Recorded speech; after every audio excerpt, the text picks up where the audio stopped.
என்ன பேசணும் முதல்ல சொல்லுங்க. முதல்ல என்ன பேசணும் நீங்க சொல்லுங்க. மறுபிறவி பேசுறோம். மறுபிறவியை பத்தி வேற யார் சொல்லி கொடுப்பா?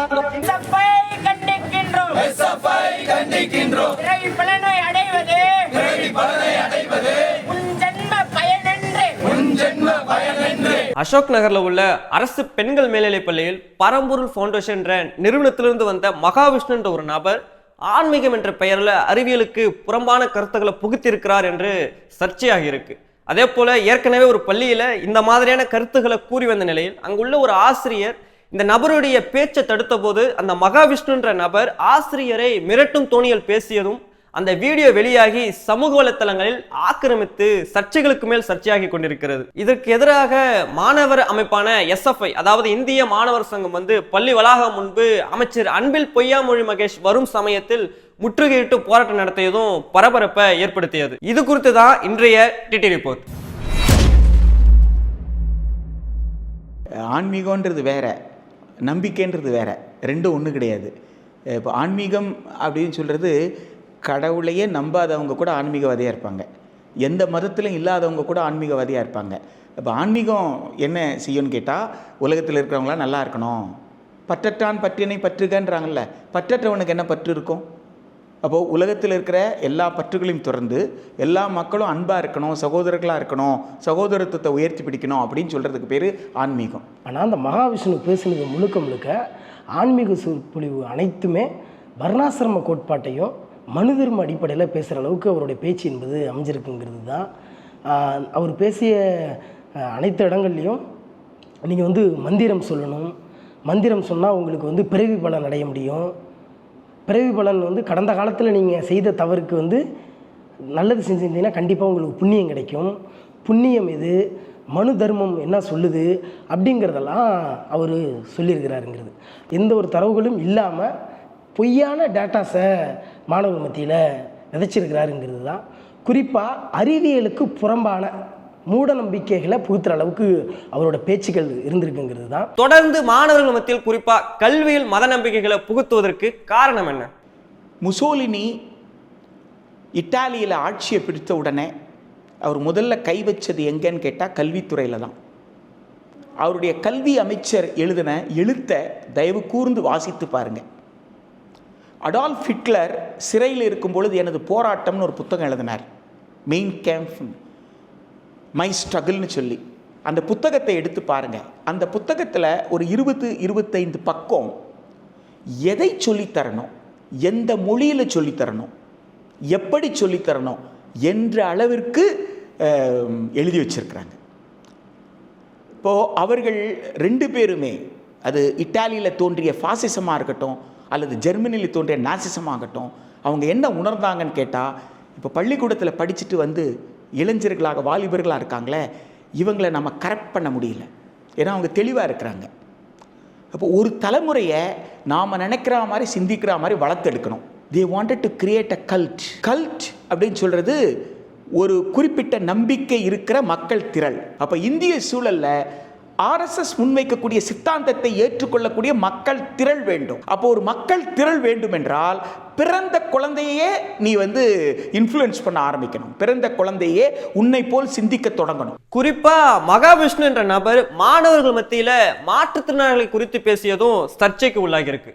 கடந்த காலத்தில் நீங்கள் பண்ண தப்புக்கான பரிகாரம் தான் மாற்றுத்திறனாளிகள் அப்படின்னு சொல்லி ஒரு இது பேசுகிறார். நீங்கள் பார்வையற்றவர்கள், குருட, செவிடு, வாய் பேசாத ஊமை, கால் முடம் அப்படிலாம் சொல்கிறாரு. நீங்கள் அப்போ இப்போ அவங்க இந்த மாற்றுத்திறனாளிகளாம் கடந்த காலத்தில் நீங்கள் அவங்க ஏதோ தவறு செஞ்சுருப்பாங்க அப்படின்லாம் சொல்லி பேசியிருக்கிறார். இது அசோக் நகர் ஸ்கூல் மட்டும் இல்லை, நீங்கள் சைதாப்பேட்டையில் உள்ள மாடர்ன் ஸ்கூல், இந்த ஸ்கூல்லேயும் அதுமாரி பேசியிருக்காரு. இந்த ஸ்கூலில் ஆன்மீகம் சார்ந்து பேசும்பொழுது ஒரு மத கருத்துக்களை, இந்துத்துவ கருத்துக்களை பேசுகிற போது அங்கே உள்ள ஒரு பார்வையற்ற மாற்றுத்திறனாளி ஆசிரியர் கேள்வி எழுப்பியிருக்கிறார். என்னென்னா, நீங்கள் ஆன்மீக கருத்துக்களை, மத கருத்துக்களை புகுத்துறீங்க மாணவர் மத்தியில், இது ஒரு கல்வி வளாகத்தில் அப்படி பண்ணக்கூடாது அப்படின்னு சொல்லி அவர் பேசுகிறப்ப ஒட்டுமொத்த மாணவர்களுக்கு முன்னாடியும் ஆசிரியர்களுக்கு முன்னாடியும் அந்த பார்வை மாற்றுத்திறனாளி ஆசிரியரை அசிங்கப்படுத்துகிற அளவுக்கு வாங்க பார்த்துருவோமா, இதுக்கப்புறம் தான் ஆட்டம் ஆரம்பம், வாங்க பேசு மைக்கை கொடு அப்படின்லாம் சொல்லி அவர் ரொம்ப டிஸ்கிரிமினேஷன் பண்ணுற மாதிரி அவரை வந்து ரொம்ப அவமானப்படுத்துகிற அளவுக்கு, கொச்சப்படுத்துகிற அளவுக்கு அவரையும் அவர் சார்ந்த அந்த மாற்றுத்திறனாளிகளையும் ரொம்ப கொச்சப்படுத்துகிற அளவுக்கு அந்த இடத்துல அவர் பேசியிருக்கிறாருங்கிறது தான். அவர் வந்து சிஇஓவாக இருக்கலாம், ஆசிரியரோட தாண்டி தான் நான் பேசுகிறேன், அவங்களாம் ஒன்றும் சும்மா தான் அப்படின்னு சொல்லி ஆசிரியர்களையும் கொச்சப்படுத்தியிருக்கிறார். அப்போ அவர் சொல்லக்கூடிய ஒரு வார்த்தை என்னென்னா, எல்லா இடங்களுக்கும் தெரியும், மேல்மட்டத்திலேருந்து சொல்லி தான் நானும் பேசுகிறேன் அப்படின்னா, இந்த மேல்மட்டம் யார் இவங்களை அனுப்பியது அப்படின்னு ஒன்று நம்ம பார்க்க வேண்டியது இருக்குது. ஆனால் இந்த குறிப்பிட்ட நபர் பேசிய பேச்சு தான் அந்த ஆசிரியரை குரல் எழுப்ப வைத்திருக்கு.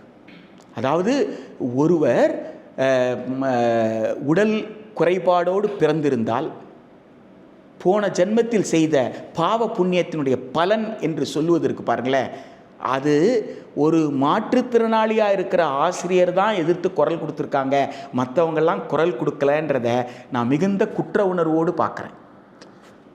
ஒரு மாற்றுத்திறனாளி பிரச்சனையை மாற்றுத்திறனாளி தான் பார்க்கணுமா, பேசணுமா? ஒரு ஒரு பெண் பாதிக்கப்பட்டிருந்தால் ஒரு பெண் சார்ந்த பெண்ணியம் சார்ந்தவர்கள் மட்டும்தான் வந்து குரல் எழுப்பணுமா? ஆண்களுக்கு குரல் எழுக்க வேண்டிய அவசியம் இல்லையா? ஒரு ஒடுக்குமுறைக்குள்ளான ஒரு சமூகத்தை சார்ந்தவர்கள் பாதிப்புக்குள்ளாகிறாங்கன்னு சொன்னால் அது ஒடுக்குமுறைக்குள்ளான சமூகத்தை சார்ந்தவர்கள் தான் குரல் எழுப்பணுமா? மற்றவங்களாம் மனுஷனே கிடையாதான்னு நான் கேட்குறேன்.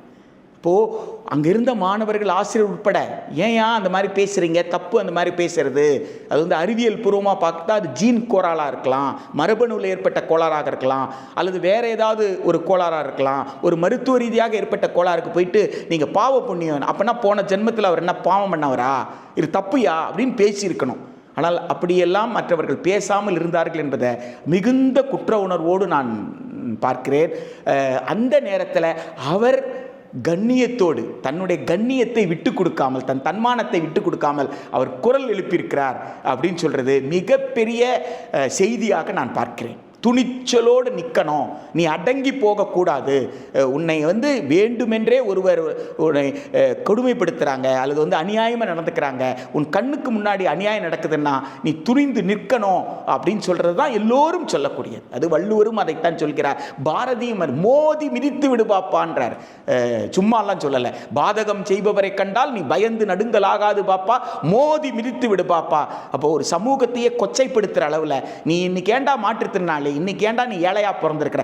எங்க வள்ளுவர் வந்துங்க ரொம்ப தெளிவா கேட்கிறாரு, இறைந்தும் உயிர் வாழ்தல் வேண்டி பறந்து கெடுக இவ்வுலகியற்றியான்னு சொல்றாருங்க. இதை விட யாருங்க சொல்ல முடியும்? 2000 வருஷத்துக்கு முன்னாடி ஒருவனை ஏழையாக இறைந்து யாசித்து வாழ்வதற்கும் ஒருவர் வந்து கொடுக்கிற நிலையிலையும் இப்படி ரெண்டு பேரையும் வந்து கடவுள் ஒருத்தர் படைப்பு என்று இருந்து ஒருத்தர் படைத்திருந்தால், அப்படி படைத்தவர் என்ன செய்யட்டும், அப்படி படைத்தவர் அழியட்டும் அப்படின்ற சாபத்தை யார் கொடுக்குறாங்க?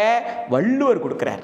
பகுத்தறிவு கொள்கைகளை பேசும் திமுக அரசு இது போன்ற மூட நம்பிக்கை சொற்பொழிவுகள் அரசு பள்ளியில் நடப்பது, முருகன் மாநாட்டில் ஆன்மீகத்தை பாடத்திட்டத்தில் இணைப்போம் என்ற தீர்மானங்கள், இது போன்ற செயல்களில் திமுக அரசு அனுமதி அளித்தும் முன்னின்று நடத்துவதும் அரசியலமைப்பை கேள்விக்குள்ளாகியிருக்கா? திமுக என்ற கட்சி மக்களால் தேர்ந்தெடுக்கப்பட்டு ஆட்சிக்கு வந்துருச்சுன்னா அரசமைப்பு சட்டத்துக்கு உட்பட்டது.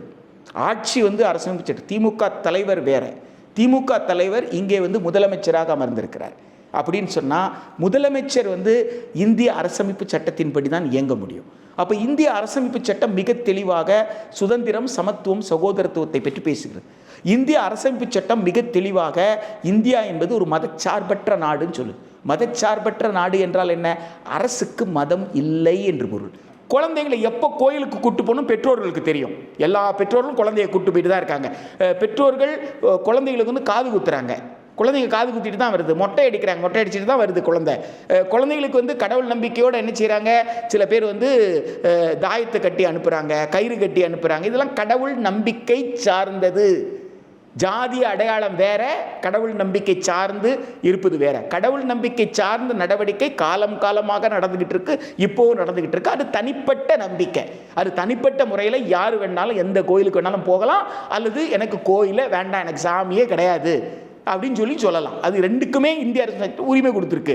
ஆனால் கோவில் நடத்தின பள்ளியாக இருந்தாலும் சரி, எந்த பள்ளியாக இருந்தாலும் சரி, அந்த பள்ளிக்குள் எந்த மத பிரச்சாரமும் நடக்கக்கூடாது. மதம் தொடர்பான எந்த நடவடிக்கையிலும் ஆசிரியர்களையோ குழந்தைகளையோ மாணவர்களையோ ஈடுபடுத்தக்கூடாது என்பதுதான் அரசமைப்பு சட்டம் சொல்லியிருக்கிற விஷயம். அதற்கு உட்பட்டவர்கள் தான் தமிழ்நாட்டில் இருக்கிற அரசும் தமிழ்நாட்டில் இருக்கிற அமைச்சர் பெருமக்களும். இந்த சம்பவத்தை தொடர்ந்து அந்த பள்ளியின் தலைமை ஆசிரியர் பணியிட மாற்றம் செஞ்சிருக்காங்க தமிழ்நாடு அரசு. இதற்கு தலைமை ஆசிரியர் மட்டும்தான் பொறுப்பா, இல்ல மாவட்ட நிர்வாகமா, இல்ல தமிழ்நாடு அரசாங்கமாவா என்ற கேள்வி என்பது எழுது.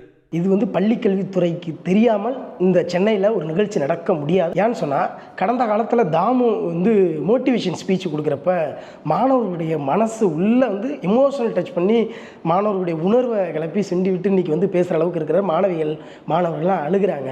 அதனால் அப்படி இருக்கக்கூடாது, இதுமாரியான இப்போ ஸ்பீச்செல்லாம் நீங்கள் தவிர்க்கணும்னு சொல்லி அதுக்கு தடை போட்டாங்க. ஆனால் இதுக்கு அனுமதி வாங்காமல் எப்படி இதை நடத்தியிருக்க முடியும்? நீங்கள் இதெல்லாம் கண்டித்து நாங்கள் இந்த மாதிரியான நியூஸ் வெளியில் வந்த பிறகு அந்த அசோக் நகர் பள்ளியில் காலையிலேயே முற்றுகையிட்டு போராட்டம் நடத்தணும். போராட்டத்தின் பேரில் அங்கே உள்ள தலைமை ஆசிரியர், சிஇஓ, எஸ்எஃப்ஐ நம்ம எல்லாரும் முத்தரப்பு பேச்சுவார்த்தை உள்ளே நடத்த கூப்பிட்டுருக்குறாங்க. உள்ளே போனோம். அவங்க பேசியதில் எதுலையுமே நம்மளுக்கு உடன்பாடு கிடையாது.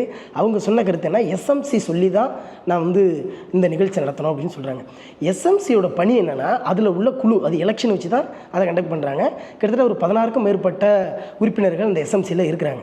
அந்த எஸ்எம்சி முடிவெடுத்து ஒரு தீர்மானம் போட்டு அது ஒரு கூட்டம் நடத்தி அதை தீர்மானம் போட்டதுக்கு பிறகு தான் எந்த ஒரு நிகழ்ச்சியும் நடத்த முடியும். அப்போ எஸ்எம்சி கூட்டமே கூட்டல. இது தொடர்பாக போராட்டம் நடத்திய எஸ்எஃப்ஐ மாணவர் அமைப்பு அமைச்சரை முற்றுகையிட்டு சில கோரிக்கைகளை முன்வைத்துள்ளனர்.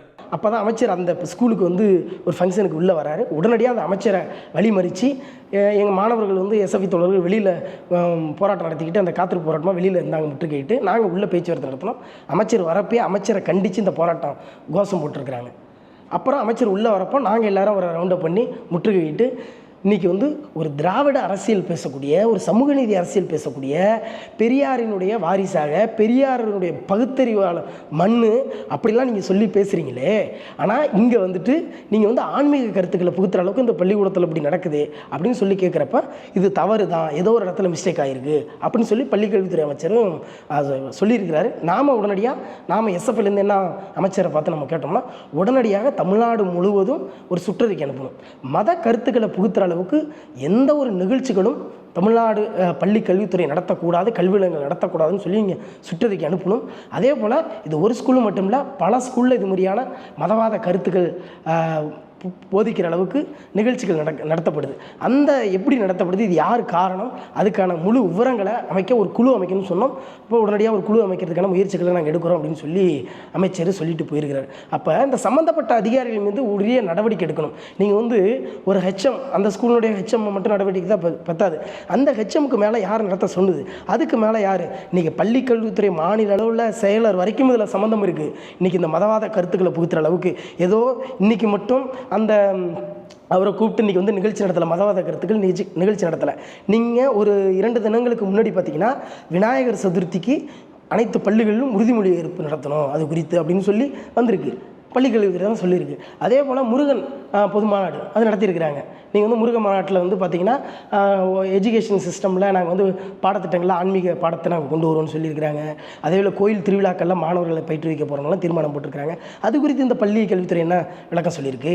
அப்போ நீங்கள் ஒவ்வொரு காலகட்டமும் கல்வியில் மதச்சார்பின்மை கோட்பாட்டை உடைச்சி மனு தர்மத்தையும் ஆன்மீக கருத்துக்களையும் ஆர்எஸ்எஸ்னுடைய இந்துத்துவ கொள்கையும் மறைமுகமாக புகுத்தக்கூடிய ஒரு வேலையை தமிழ்நாடு அரசு செய்துங்கிறது தான் இந்திய மாணவர் சங்கம். அதை நம்ம பார்க்குறோம். அது உடனடியாக களையப்படணுங்கிறது தான் இந்திய மாணவர் சங்கம் கோரிக்கையை நம்ம முன் வச்சு அதை நடத்திக்கிட்டு இருக்கிறோம். உடனடியாக மதச்சார்பின்மையை பாதுகாக்கணும், அனைத்து கல்வி நிலைய வளாகங்களையும் சமத்துவத்தை பேணி பாதுகாக்க வேண்டும்ங்கிறது தான் இந்திய மாணவர் சங்கம் கோரிக்கையை முன் வச்சு அதை நடத்திக்கிட்டு இருக்கிறோம்.